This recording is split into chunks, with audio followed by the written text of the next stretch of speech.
ఒక విస్తారమైన అడవి. ఎండలు బాగా మండిపోతున్నాయి. ఒక చిన్న సరస్సు దాదాపు ఎండిపోయి అందులోని నీరు కొద్దిగా మాత్రమే మిగిలి ఉంది. ఎండ వేడిమి కారణంగా అడవిలోని చెట్లు మెల్లగా ఎండిపోతూ ఉన్నాయి. అడవిలోని జంతువులు, పక్షులు తమ నివాసాలను వదిలి నీటి కోసం కొత్త ప్రదేశాలకు వెళ్ళిపోతున్నాయి. సరస్సులో నీరు తగ్గిపోవడం వల్ల అక్కడ నివసించే చేపలు, ఇతర నీటి జీవులు ప్రాణభయంతో ఉన్నాయి.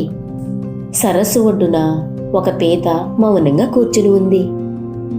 అది బాధతో కళ్ళను మూసుకుని తన భవిష్యత్తును గురించి ఈ విధంగా ఆలోచిస్తుంది. ఇక్కడ నీరంతా ఎండిపోతున్నాయి. నా సహచరులైన చేపలు, ఇతర జీవులు నశిస్తున్నాయి. పక్షులు ఎగురుతాయి, జంతువులు పరిగెడతాయి.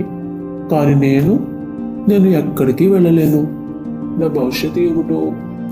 ఇలా ఆలోచిస్తూ ఉండగా కొద్దిసేపటికి ఆకాశంలో ఒక తెల్లని కొంగ ఎగురుకుంటూ వస్తుంది.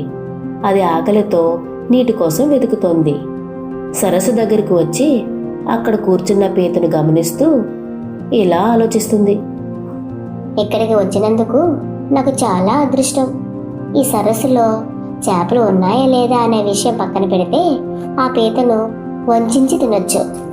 కొంగ తన మనదేలిన నడుము నిటారుగా నిలిపి అమాయకంగా మాట్లాడే ప్రయత్నం చేస్తుంది. మిత్రమా, నీకేమైంది? ఎందుకింత బాధగా ఉన్నావు? పీత నిరాశతో కొంగ వైపు చూసి ఇలా బదులిస్తుంది. ఇక్కడ నీరు పూర్తిగా ఎండిపోతుంది. నా భవిష్యత్తు గురించి భయపడుతున్నాను. ఇక నేను బ్రతకగలనా? కొంగ క్రమంగా పీతను నమ్మించేలా మాట్లాడుతుంది.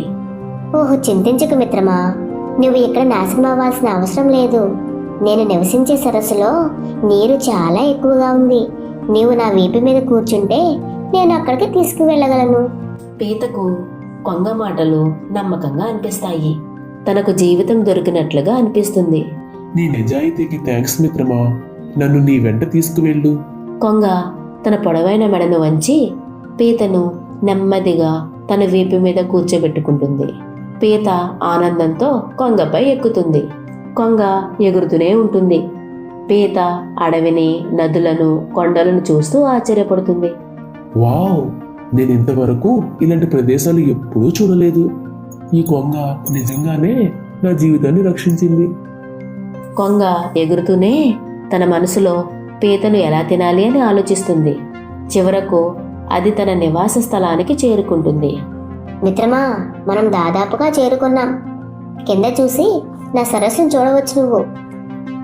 పీత ఆశగా కిందకు చూస్తుంది. కానీ ఆ సరస్సులో నీరు లేదు. అక్కడ ఎముకలు మాత్రమే కనిపిస్తున్నాయి. కొన్ని చేపల తలలు, పీతల కవచాలు అక్కడక్కడ కనిపిస్తున్నాయి. అది చూసిన వెంటనే పీతకు విషయం అర్థమవుతుంది.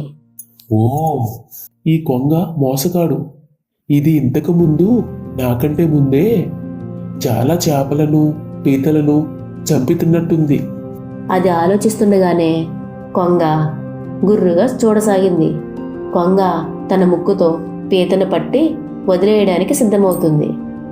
పీత వెంటనే తన బలమైన కాళ్లతో కొంగ మెడను గట్టిగా పట్టుకుంటుంది. అరే, ఏమిటిది? నన్ను వదిలేయ్.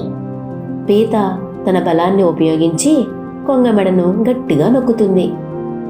కొంగ గాల్లోనే అల్లాడుతూ నిశ్చేష్టమవుతుంది.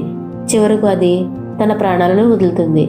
వెంటనే పీత సమీపంలోని సరస్సులోనికి సురక్షితంగా చేరుకుని తన ప్రాణాలను కాపాడుకుంటుంది. పీత తన ప్రాణాన్ని ఎలా కాపాడుకుందో ఆలోచిస్తుంది. కొంగ బలంగా కనిపించినా బుద్ధి లేకపోయింది. కానీ నా సమయస్ఫూర్తి నన్ను రక్షించింది.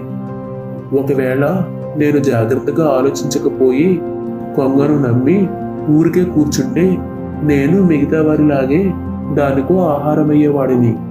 ఆ వెంటనే పీత కొత్త జీవితాన్ని ప్రారంభించాలని నిర్ణయించుకుని కొత్త సరస్సులో ఆనందంగా జీవించసాగింది. ఈ కథ ద్వారా మనకు సమయస్ఫూర్తి కలిగిన వారు ఏ పరిస్థితినైనా అధిగమించగలరు, పొరపాటుగా మోసగాలను నమ్మితే ప్రమాదమే అన్న విషయం అర్థమవుతుంది. ఈ వీడియో మీకు నచ్చినట్లయితే లైక్ చేయండి, షేర్ చేయండి, సబ్స్క్రైబ్ చేసుకోండి. మరొక ఆసక్తికరమైన కథతో మళ్ళీ కలుద్దాం.